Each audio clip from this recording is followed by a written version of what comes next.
So I start to know that I want to be a scientist and engineer when I was 9 years old. And it was a holiday season. Someone gave me a book. It was called something like The Stories of Element. It was talking about the elements, the first few elements in the periodic table, how they were discovered.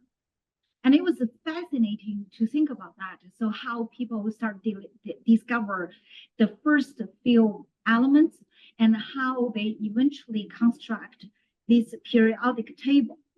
And so I all of a sudden realized as a child that the science is so beautiful, right? If you think about this, all these elements, they are with different combinations, different bonding, different structure, they form this beautiful world with so many varieties, but at the same time, they're also exceedingly simple.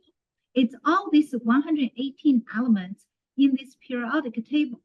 So I was fascinated about the science, and then of course later on about what engineering can enable. So that's why I started this journey, and I have to say I'm still very passionate about The it. enabling legislation allowed for UMass Medical Center, a state entity, to merge with Memorial Hospital, a private entity, and to move some state assets into the private sector. And that merger and that combination of that academic medicine and the terrific people at the medical school and the strength of the medical school, coupled with the kind of community work that Memorial had always been doing, has allowed us to just grow and grow over time. And I think what the legislature did with the creation of UMass Memorial is it created a better mousetrap, and slowly, essentially,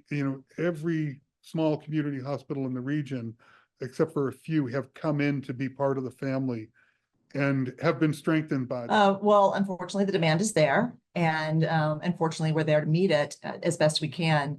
Workforce is an issue, but as I said, the bulk of our services are out in the community, in schools and in early learning centers. For example, we have clinicians that work with itty bitty ones, like 2, 3, and 4, all to ensure that they are successful in preschool and they don't get expelled from preschool. Believe it or not, little kids get expelled from preschool. So if there's somebody worried about a kiddo, we're in there working with the teacher, working with that young person, working with that little one's parents, trying to figure out what's going on for that kiddo that they're struggling. Because we know if they can do well in school and stay in school, they're going to function better. So that whole issue around mental health and what it means for kids to feel less anxious, not depressed, and have friends and engaged and feel successful. We know that that's a part of our work. Is there any one sage advice you'd give to a young woman that is interested in a career in the energy sector?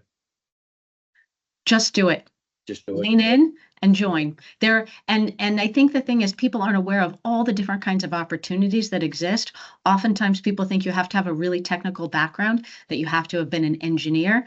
And while we do hire a number of engineers, and we have a number of female engineers in a variety of levels across the organization, there are a plethora of different roles that lend itself to a variety of skill sets and capabilities that are all going to be needed to enable this energy transformation.